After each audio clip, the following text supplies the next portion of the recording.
Vamos a continuar con el tema de principios de estereoquímica que constituye un tema en el cual se evalúan los aspectos espaciales que generan relaciones de isomería entre compuestos orgánicos.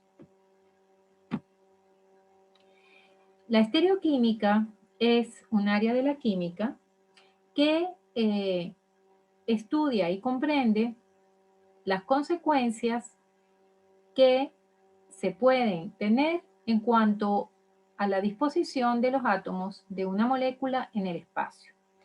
Recordemos que en muchos procesos biológicos, la distribución espacial, los aspectos espaciales en la interacción entre receptores, por ejemplo, y moléculas, está asociado en un alto porcentaje a aspectos estereoquímicos, que son los que vamos a comenzar a ver en cuanto a aspectos elementales, principios de estereoquímica que corresponden a este curso de química orgánica.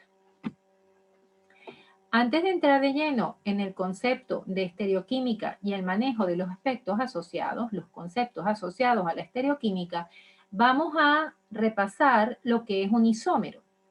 Los isómeros son compuestos diferentes, que tienen la misma fórmula molecular. Ahora bien, la isomería tiene el fundamento en aspectos que tienen que ver con la constitución de las moléculas y aspectos que tienen que ver con la estereoquímica de las moléculas, en cuyo caso hablamos de isómeros constitucionales y de isómeros de tipo estereoisómeros. Los isómeros constitucionales, repasando lo que ya habíamos visto, son compuestos que teniendo la misma fórmula molecular representan estructuras diferentes con propiedades químicas distintas y propiedades físicas diferentes porque al ser isómeros constitucionales, los átomos que constituyen esas moléculas tienen uniones distintas entre sus diferentes constituyentes. Casos de isómeros constitucionales sería el caso, por ejemplo, de 1-bromopropano o 2-bromopropano.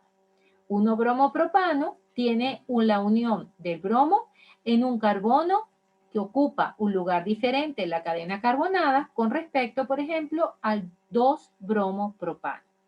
Ese es un ejemplo claro de isomería constitucional, que es el punto de partida para generar, repito, dos compuestos diferentes que comparten la misma fórmula molecular. Por otra parte, tenemos el concepto de estereoisomería, que es aquel que tiene que ver con los estereoisómeros. Los estereoisómeros no son compuestos que no comparten una relación fundamentada en isomería constitucional, es decir, los compuestos que representan entre ellos relaciones de estereoisomería no pueden presentar jamás relaciones de isomería constitucional y viceversa. ¿Ok? Dos compuestos que son isómeros constitucionales no tienen entre ellos ninguna relación de estereoisomería. Vamos a referirnos entonces en esta parte del curso a los aspectos de la estereoisomería y por lo tanto en este contexto vamos a tratar de establecer relaciones de isomería entre compuestos que tienen la misma fórmula molecular y no son isómeros constitucionales. Los dos tipos de estereoisómeros que se encuentran en el área de la química, específicamente la que nos atañe a la química orgánica, son los isómeros que generan sus relaciones estereoisoméricas con respecto a compuestos cis o trans y los isómeros que generan sus relaciones estereoisométricas con respecto a centros asimétricos. En el aspecto de la isomería cis-trans, esta se refiere a compuestos del tipo alquenos y compuestos cíclicos. Con respecto a lo que hemos visto hasta este momento, serían los cicloalcanos. En el caso de la isomería cis-trans, vamos a hacer primero un abordaje de lo que es la isomería cis-trans en compuestos del tipo alqueno. Si bien nosotros no hemos estudiado todavía la familia de los alquenos, podemos ver claramente que un alqueno es un compuesto que tiene un doble enlace El doble enlace está ubicado entre dos carbonos y cada uno de esos carbonos tiene una geometría trigonal plana. En este sentido, en el ejemplo que tenemos aquí, donde se dibuja el cis-2-penteno, tenemos dibujada una distribución característica para lo que es un isómero, un estereoisómero cis. En este caso observamos cómo los carbonos sp2 que tienen el doble enlace asociado en el alqueno, cada uno de esos carbonos que está ubicado en el plano que tenemos nosotros en nuestra vista, tiene los grupos, los dos hidrógenos, perdón, los tiene orientados en su enlace trigonal plano hacia el mismo lado del eje que contiene el doble enlace. En este sentido, se define la isomería cis como un carbono unido doblemente a otro carbono que tiene los dos hidrógenos enlazados apuntando hacia el mismo lado del eje referencial que contiene el doble enlace. En el caso de un alqueno de tipo trans, vemos cómo la orientación de los mismos hidrógenos analizados en el alqueno cis está orientada hacia lados opuestos del mismo eje que contiene el doble enlace carbono-carbono. Esta isomería cis-trans, referida a los alquenos, es fácil de distinguir y tiene la misma nomenclatura que la isomería cis-trans referida a los cicloalcanos. Los cicloalcanos también puede ser cis-trans, pero la isomería cis-trans de un cicloalcano no está referida a posiciones de dobles enlaces porque los alcanos no tienen dobles enlaces carbono-carbono. En este caso vemos dos ejemplos referenciales. Uno asociado a un ciclobutano que tiene sustituyentes bromo y cloro en las posiciones 1 y 3. En el caso del isómero cis, damos esa denominación cuando el ciclobutano representado por un cuadrado en estructura de esqueleto tiene los dos grupos, los dos sustituyentes, cloro y bromo, señalizados con unos enlaces que representan unas cuñas sólidas. Esta forma de representar los enlaces nos indica espacialmente que la orientación de esos enlaces sale del plano de referencia de la lámina y quiere decir que ambos cloro y bromo están apuntando hacia el mismo lado espacialmente. En ese caso nos referimos al isómero cis. En el caso del isómero trans, está representado aquí por dos enlaces que tienen dos diagramaciones diferentes. En el caso del cloro, vemos que la cuña sólida que representa que este cloro sale del plano que contiene la figura es contrario a la cuña punteada que indica que este enlace carbono-bromo está apuntando hacia adentro del plano que contiene la figura. Como ambos, cloro y bromo, están apuntando hacia lados diferentes, se asocia con una isomería del tipo trans. En el caso de un ciclohexano, como está representado aquí, para el caso del 1,4 dimetil ciclohexano, vemos claramente que el isómero 1,4 dimetil ciclohexano cis representa los dos grupos metilos en esta figura con los dos enlaces asociados a dos cuñas idénticas que indican que ambos grupos metilos están enlazados a cada carbono apuntando hacia el mismo lado del plano de la molécula que contiene la figura. En el caso del isómero trans, vemos como en este caso el grupo metilo está apuntando hacia afuera del plano que contiene la figura, mientras que el grupo metilo que está a la derecha está apuntando, de acuerdo como le indica la cuña punteada, hacia adentro del plano que contiene la figura de la molécula. Habiendo comprendido lo que es una isomería cis-trans, que se aplica, repito, a alquenos y a compuestos cíclicos, en el caso que nos atañe hasta este momento, cicloalcanos, vamos a pasar ahora a la definición de lo que es un centro asimétrico para comprender la estereoisomería que se genera debido a la presencia de un centro asimétrico. Es necesario entender que el centro asimétrico se define siempre como un carbono sp3 que está unido a cuatro elementos diferentes. El carbono sp3, que está señalizado en esta lámina está representado por el círculo rojo, por la esfera roja, perdón.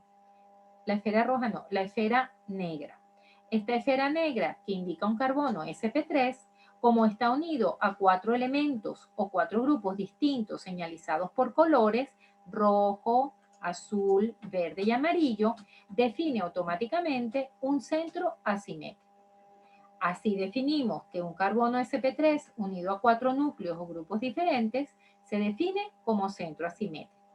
Y un compuesto con un centro asimétrico califica para denominarse como un compuesto quiral. De manera que en esta lámina tenemos dos definiciones. La definición de un centro asimétrico, que cuando una molécula tiene un centro asimétrico, automáticamente se define como un compuesto quiral. En la parte de abajo de la lámina tenemos tres estructuras, 4-octanol, 2-bromobutano y 2,4-dimetilhexano. Cada una de ellas tiene señalizado con un asterisco en rojo lo que se define como un centro asimétrico. Como cada una de estas moléculas tiene un centro asimétrico, cada una de ellas automáticamente es definida como una molécula quiral.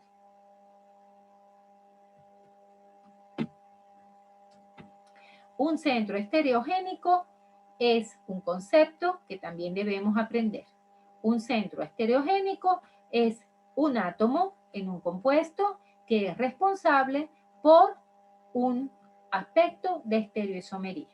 En el caso de los dobles enlaces, como está señalizado aquí, cada uno de los carbonos sp2 que conforma el doble enlace de un estereoisómero cis o trans se define como centro estereogénico, porque ellos tienen unidos, cada uno de estos carbonos sp2, los grupos responsables de la isomería cis y trans. En el caso de este compuesto que está dibujado a la izquierda en la lámina, se refiere a 2-bromobutano. El centro estereogénico que está dibujado aquí y en el cual vamos a concentrar exclusivamente nuestra atención en el 2-bromobutano, este centro estereogénico tiene un carbono sp3 unido a 4 grupos o elementos diferentes que lo definen entonces como un centro asimétrico y a su vez ese carbono es responsable de la generación de los estereocentros, ¿ok?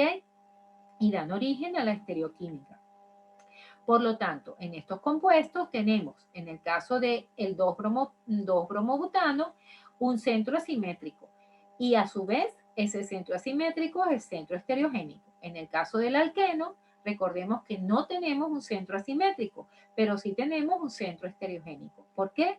Porque un centro asimétrico es un carbono sp3 y en el caso de un alqueno no tenemos carbonos sp3 como centros estereogénicos, sino que tenemos carbonos sp2 responsables de la isomería cis-trans. Tenemos así una definición adicional, la del compuesto quiral y el compuesto aquiral.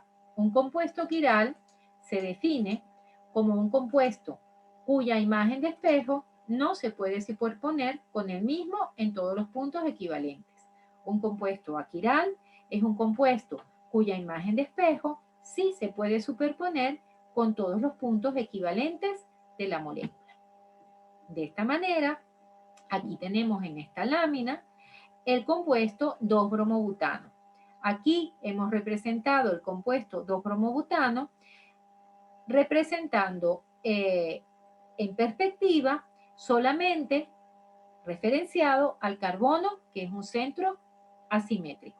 Este carbono, que lo hemos colocado como carbono tetraédrico, que es un centro asimétrico porque está unido a 4 cosas o elementos diferentes, este carbono define lo que es el centro estereogénico y además, si nosotros dibujamos esta estructura en perspectiva, dibujamos su imagen de espejo tal como está en la lámina, nos vamos a dar cuenta que esta imagen de espejo jamás va a poder superponerse en todos los puntos equivalentes de la molécula del 2-bromobutano.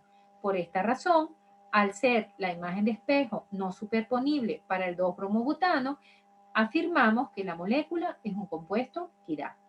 En el caso del compuesto 1-bromo-propano, vemos cómo si dibujamos la estructura en perspectiva centrada en el carbono número 1 que está unido al bromo, vemos cómo este carbono, que no es un centro asimétrico y tampoco es un centro estereogénico, este carbono tiene su imagen de espejo dibujada a la derecha, y si nosotros tratamos de superponer esta imagen de espejo con el compuesto que la generó, el 1-bromopropano, vamos a darnos cuenta que ambas imágenes son superponibles. Cuando esta condición ocurre, la molécula se dice que no es quiral.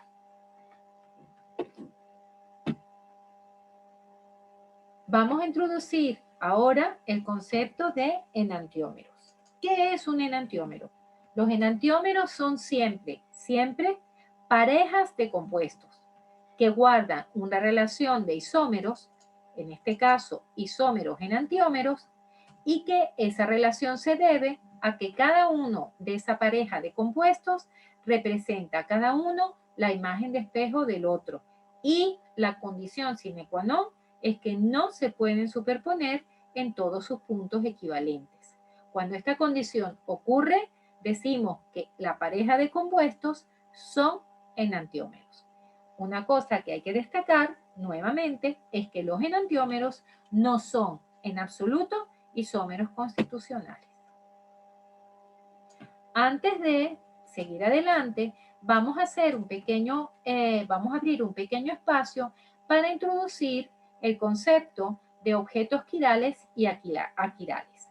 En la misma tónica que hemos descrito para las moléculas orgánicas, en el sentido de que una molécula es quiral cuando su imagen de espejo no se puede superponer con ella, podemos definir también lo que son objetos quirales. Los objetos quirales son objetos cuyas imágenes de espejo jamás se van a poder superponer.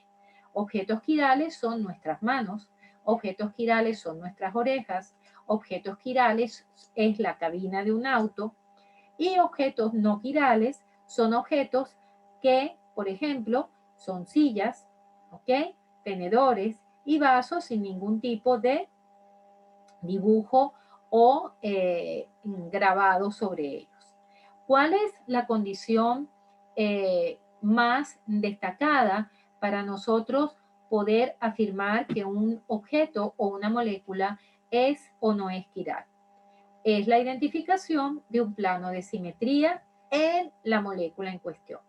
Cuando yo tengo una molécula que dibujo en perspectiva o en el plano, y yo puedo establecer en esa única molécula un plano imaginario que permita dividir la molécula en dos partes idénticas que representen cada una de esas mitades, una la imagen de espejo de la otra en la misma molécula, decimos que al tener el plano de simetría, la molécula no es quiral.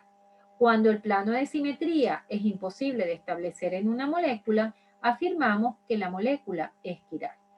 En esta lámina nosotros vemos el ejemplo del 1,4, 1-bromo, 4-metil ciclohexano. En este caso tenemos representado el isómero trans. Pues bien, el isómero trans del 1,4 del 1-bromo 4-metilciclohexano tiene ciertamente un plano de simetría que atraviesa la molécula, la divide en dos y contiene ese plano de simetría los dos sustituyentes bromo y metilo. De esta manera, al tener un plano de simetría ese compuesto, se dice que el compuesto es no quiral o aquiral. En el caso del compuesto que tenemos sustituido con cloro en las posiciones 1,3, el isómero cis, como el que tenemos representado en la lámina, vemos que ciertamente el isómero cis del 1,3 dicloro ciclohexano tiene también un plano de simetría, y esa es la condición para afirmar que el compuesto es aquiral. En el caso del isómero trans del 1,2 dicloro ciclohexano, tenemos que no es posible determinar un plano de simetría en ninguna de las partes de la molécula. Y esa es la razón de peso para afirmar que el compuesto es un compuesto quiral. Fíjense que la quiralidad puede ir o no de la mano con la presencia de centros asimétricos. Cuando yo tengo un solo centro asimétrico en una molécula, la molécula automáticamente, sin hacer ninguna consideración adicional ni ninguna evaluación adicional, va a ser una molécula quiral. Cuando la molécula tiene dos o más centros asimétricos, es preciso hacer la evaluación del plano de simetría, ya que como vemos, en el caso del compuesto 1,3, el caso del compuesto cis 1,3 dicloro ciclohexano, precisamente aquí existen dos centros asimétricos, sin embargo, como la molécula tiene un plano de simetría, no es posible establecer una condición de quiralidad, a pesar de que la molécula tiene dos centros asimétricos. Lo mismo ocurre con el compuesto trans 1,2-dicloro ciclohexano. En este caso, tenemos dos centros asimétricos, pero como no tenemos centros plano de simetría, se cumple la condición para que la molécula se clasifique como una molécula quiral. La presencia de dos o más centros asimétricos no implica necesariamente quiralidad. Bien. Terminamos entonces la clase de hoy y continuaremos en nuestra próxima sección para aprender cómo se van a dibujar enantiómeros.